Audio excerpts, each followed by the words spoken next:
In the summer of 1822, the city of Natchez, Mississippi was killing its own people.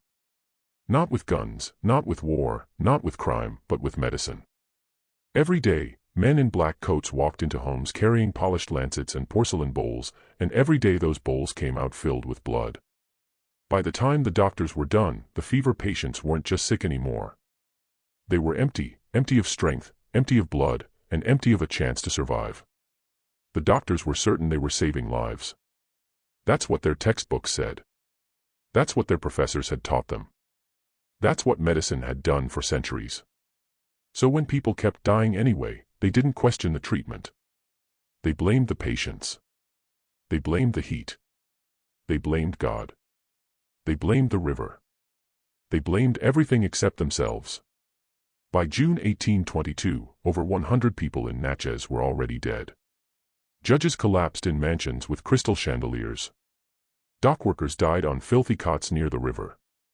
Teenage girls burned with fever in lace-curtained bedrooms. Rich or poor, young or old, they were all treated the same way. They were bled. They were poisoned with mercury. They were isolated until death. And then they were buried. But 10 miles north of that dying city, on a cotton plantation called Fairmont, something illegal was happening.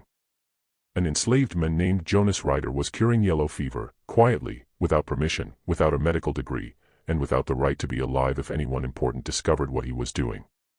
And here's the part history tried to erase. The people Jonas treated were surviving.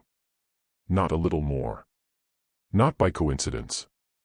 At almost triple the rate of the city's licensed physicians.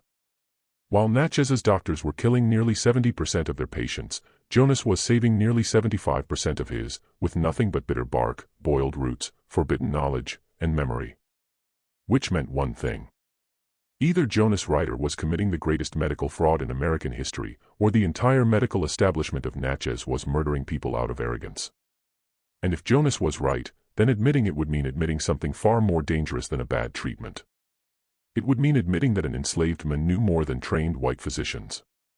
And in 1822 Mississippi, that truth was more illegal than practicing medicine. This is the true story of how medical pride worsened the plague, how knowledge became a crime, and how a slave with bitter bark and nothing to lose saved nearly 300 lives, while the men sworn to heal tried to silence him. The third man died just after sunrise. Jonas remained seated beside the body long after the others had stabilized, long after the small cabin had fallen silent except for the slow crackle of dying embers in the hearth. He wasn't praying, and he wasn't crying. He was calculating. Across the room, the two survivors lay sweating but conscious, their breathing slower now, their fevers visibly reduced, their chests rising and falling with the fragile rhythm of people who had been pulled back from the edge. By any rational standard, what Jonas had done had worked. The treatment had lowered their fevers. It had steadied their breathing. It had spared their lives. And yet one man still lay dead. And that single body was enough to threaten everything he believed he was doing. Jonas understood something the desperate families of Natchez didn't. He wasn't practicing magic. He wasn't invoking spirits. He wasn't immune to failure. He knew his method balanced on variables so thin they could vanish with a single mistake. If he had been wrong about the dosage, if he had misjudged the temperature of the boil, if Margot's instructions had been incomplete, mistranslated, or misunderstood, then his entire belief system collapsed in on itself. For the first time since the fever had arrived, doubt cut into him, not the kind of doubt that whispers softly at the edge of thought, but the kind that suffocates, the kind that traps your lungs in a tightening cage and refuses to let you breathe. Because the doctors were already accusing him of illusion. They were already calling his work superstition, coincidence, trickery dressed up as healing. And if even one of his treatments failed, if even one death could be traced back to his hands, then maybe they were right. Maybe this wasn't knowledge. Maybe this wasn't medicine. Maybe this was coincidence. Maybe this was luck. Maybe he wasn't a healer at all, just a man risking his own life, and other people's lives, for a story he desperately wanted to believe was true. He replayed Margot's words in his head. Not her instructions.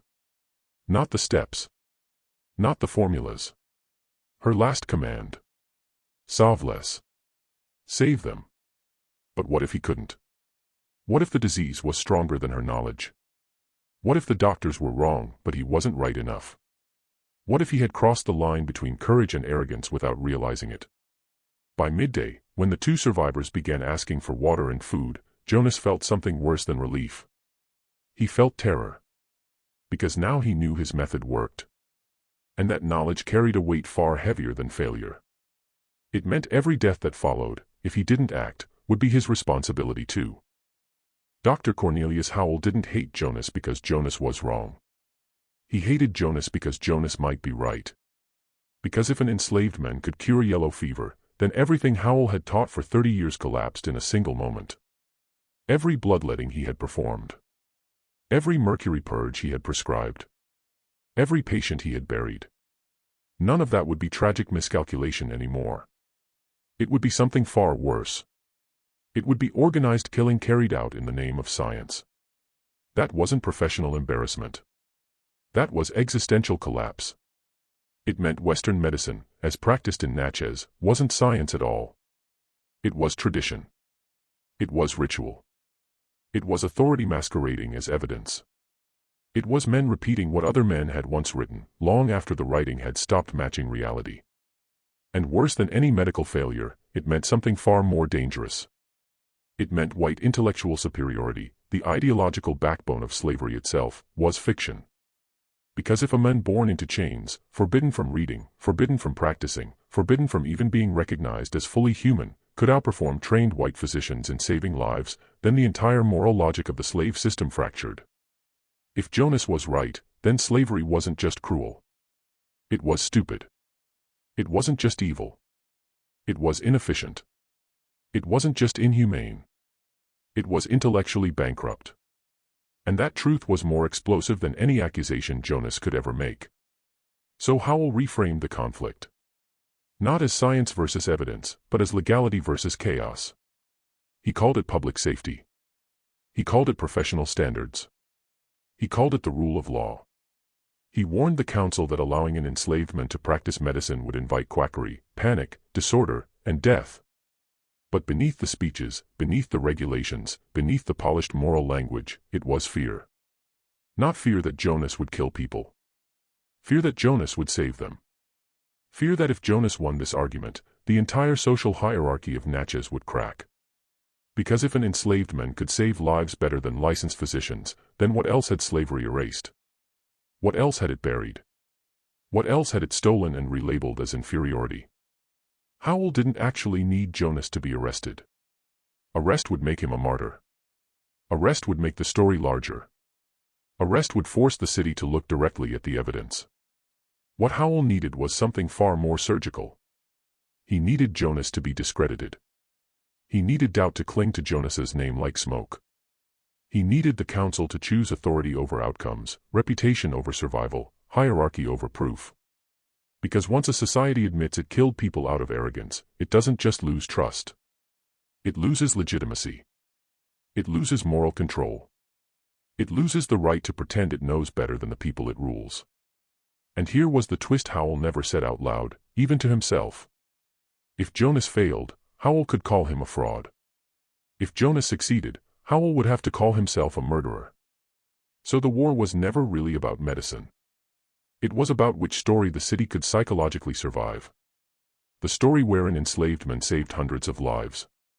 Or the story where respected doctors killed them and had known better. Natchez chose the story it could live with. Jonas Ryder might never have existed, at least not in the way history recognizes existence. Not as a documented name in court records, not as a recorded hero in medical journals, not as a recognized physician in any institution that mattered. But his story absolutely did. Because throughout the 18th and 19th centuries, enslaved healers quietly saved lives across the American South, and their knowledge was erased, not accidentally, not carelessly, but deliberately. Western medicine didn't just ignore African and Caribbean medical knowledge. It buried it. It buried it because acknowledging it would have meant admitting something intolerable, that slavery had silenced minds more powerful than the men who owned them, that chains had been placed not just on bodies, but on entire systems of knowledge that might have saved thousands more if they had been allowed to exist openly. 300 people lived because someone refused to let tradition decide who deserved to be saved. The fever eventually passed. The doctors kept their reputations. The records stayed clean.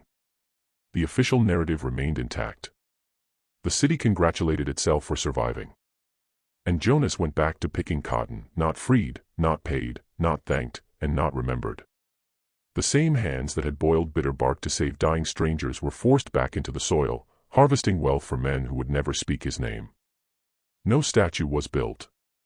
No street was renamed. No plaque was mounted. There was no ceremony, no pardon, no recognition that anything extraordinary had ever happened. But in the quarters, they remembered. They whispered his name to children like a secret prayer.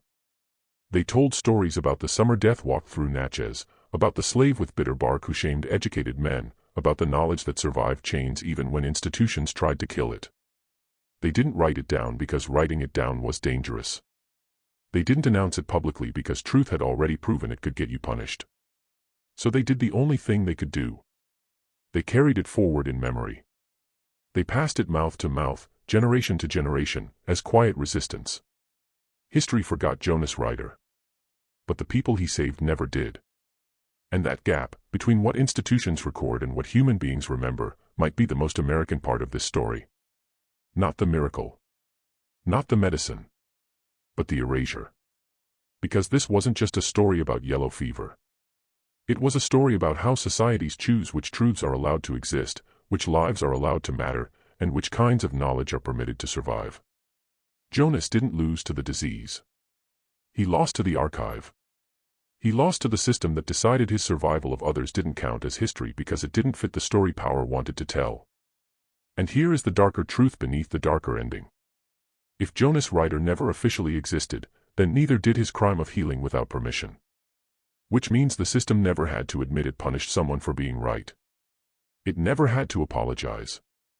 It never had to change. It never had to confront the bodies its pride had stacked in the name of authority. The fever passed. The city moved on. The hierarchy stayed intact. And the knowledge that could have rewritten medicine went back into the ground with the man who was never allowed to own it. History didn't forget him by accident. It forgot him because forgetting was useful. And maybe that's the most unsettling lesson of all. History forgot Jonas Ryder because forgetting was useful. Because silence protected reputations. Because erasure kept power clean. But stories like this don't survive because institutions preserve them. They survive because ordinary people refuse to let them disappear. So if you're still watching this, you're already part of the story.